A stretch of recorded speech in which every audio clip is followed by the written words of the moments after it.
চুলা না জ্বালিয়ে কিভাবে আপনারা ঘরে বসেই সন্দেশ তৈরি করে ফেলতে পারবেন আজকে নিয়ে আসলাম সেই রেসিপিটা শেয়ার করতে। তো প্রথমে এখানে দেখতে পাচ্ছেন বিস্কুটের গুঁড়া, আইসিং সুগার, গুঁড়া দুধ এবং শুকনো নারিকেল। তো প্রথমে আমি এখানে বিস্কুটের গুঁড়া তৈরি করার জন্য চকলেট ফ্লেভারের মারি বিস্কুটটা নিয়ে নিয়েছি এবং একটি গ্রাইন্ডারের জারে গুঁড়ো করে নিয়েছি। তো হয়ে গেছে আমার গুঁড়ো করা, দেখতেই পাচ্ছেন আমি একটি প্লেটে ঢেলে নিয়েছি। গ্রাইন্ডারের জারে গুঁড়ো করা হয়ে গেছে আমার। এখন এটাকে একটি ডোয়ের মতো করে তৈরি করে নেব। তো প্রথমে আমার এই ডোটা তৈরি করতে যা লাগবে 2 চা চামচ পরিমাণে আইসিং সুগার। আমি এখানে 2 চা চামচ পরিমাণ আইসিং সুগার দিয়ে দিলাম। এখন দিয়ে দিচ্ছি 2 চা চামচ গুঁড়া দুধ। গুঁড়া দুধটা এখানে এটার স্বাদটাকে বাড়ানোর কাজ করবে। দিয়ে দিচ্ছি গুঁড়া দুধ। এখন দিয়ে দিচ্ছি গুঁড়া দুধ দেওয়া হয়ে গেছে। এখন আমি সবগুলো উপকরণ একসাথে মিশিয়ে নিব। সবগুলো উপকরণ আমি চামচের সাহায্যে ভালো করে মিশিয়ে নিচ্ছি, যাতে এখানে কোনো দানাদার ভাব না থাকে এবং কোনো লাম্পস না তৈরি হয়। তো সবগুলো উপকরণ মিশিয়ে নেওয়া হয়ে গেছে। তো এখন আমি এখানে অল্প অল্প করে দিয়ে দিব লিকুইড দুধ, যা আমি আগে থেকে জাল করে রেখেছিলাম। এখানে আমি প্রথমে 1 চা চামচ লিকুইড দুধ দিয়ে দিয়েছি। এখন আমার মনে হয়েছে যে এখানে আরও একটু লিকুইড দুধ লাগবে, তাই আমি আরও একটু লিকুইড দুধ দিয়ে দিলাম। তো ভিউয়ার্স, এখন আমি এটাকে আবারও মিশিয়ে নিব। প্রথমেই আমি সব দুধ ঢেলে দিব না, কারণ হচ্ছে প্রথমেই যদি আমি সবগুলো লিকুইড দুধ ঢেলে দিয়ে দেই তাহলে এটা বেশি নরম হয়ে যাবে। তাই আমি আস্তে আস্তে করে লিকুইড দুধটা দিয়ে নিয়েছি। এখন হাতের সাহায্যে এটাকে একটি ডোয়ের মতো করে তৈরি করে নেব। তো এখন আমি হাত দিয়ে এটাকে ভালো করে মিশিয়ে নিচ্ছি, একটি ডো তৈরি করে নিব। এই পর্যায়ে আমি অল্প পরিমাণে ফুড কালার মিশিয়ে নিচ্ছি। ফুড কালারটা আমি আগে থেকেই দুধের সাথে গুলিয়ে রেখেছিলাম। তো এখন আমার তৈরি হয়ে গেছে ডোটা।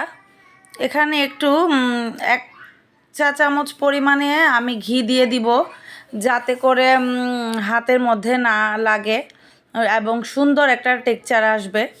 তো দিয়ে দিলাম 1 চা চামচ ঘি। এখন ডোটাকে আরও একটু মেখে নিব।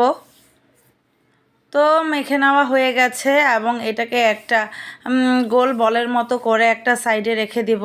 এখন আমি তৈরি করে নিব কি করে মাঝখানের সেই নারিকেলের পুরটা তৈরি করতে হয়। তো এখন আমি এখানে নিয়ে নিয়েছি শুকনো নারকেল।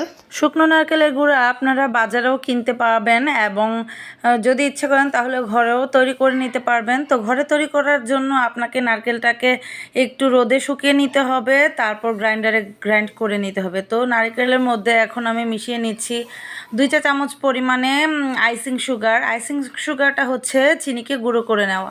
তো আপনারা এটা বাসাতেও তৈরি করে নিতে পারবেন এবং বাজারেও কিনতে পারবেন। বাসাতে তৈরি করে নিতে হলে একটি গ্রাইন্ডারের জারে চিনিটাকে দিয়ে গ্রাইন্ড করে নিতে হবে এবং তৈরি হয়ে যাবে আপনার আইসিং সুগার। এখন আমি অল্প একটু পরিমাণে দিয়ে দিয়েছি লিকুইড দুধ এবং 2 চা চামচ পরিমাণে গুঁড়া দুধ। এখন হাতের সাহায্যে এই নারিকেলের ডোটাকে তৈরি করে নিতে হবে। এখন তৈরি হয়ে গেছে।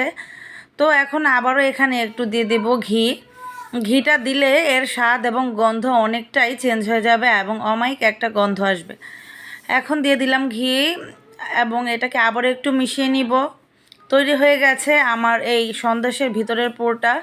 তো এখন 2টা ডোই আমার তৈরি হয়ে গেছে। এখন আমি এই বিস্কিটের ডোটাকে একটি প্লাস্টিকের মধ্যে রেখে তারপর বেলুনের সাহায্যে রুটির মতো আকার করে নিব। দেখতেই পাচ্ছেন কিভাবে আমি বেলনের পিঁড়িটাকে ঘুরিয়ে নিচ্ছি এবং একটি রুটির মতো করে শেপ দিয়ে নিচ্ছি। তো হয়ে গেছে আমার এটাকে বেলে নেওয়া।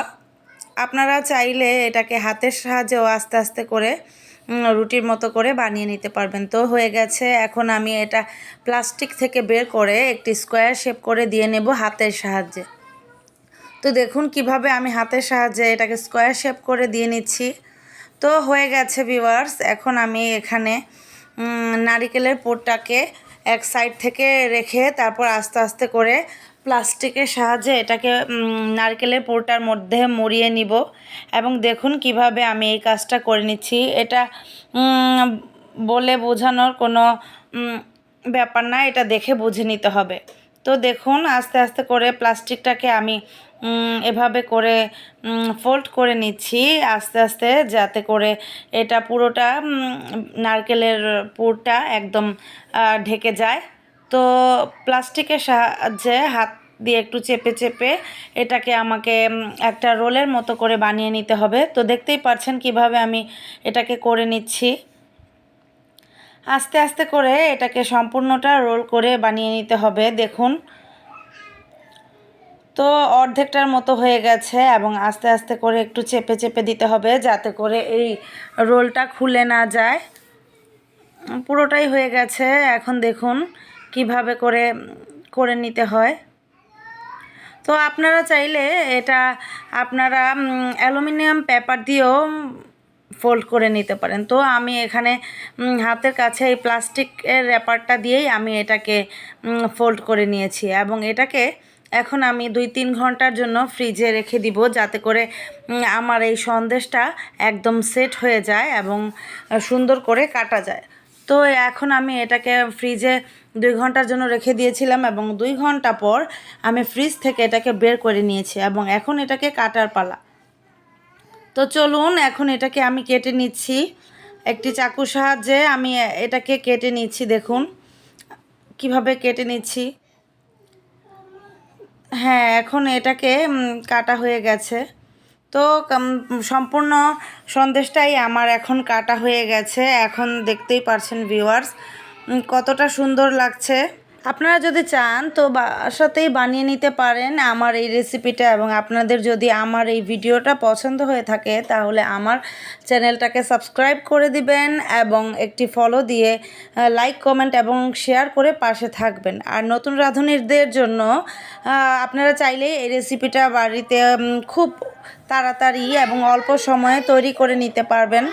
এবং আমার রেসিপিটা আপনারা একদম যদি টোটালি এভাবে ফলো করেন তাহলে আপনারা একদম পারফেক্টলি এই সন্দেশটা তৈরি করে নিতে পারবেন।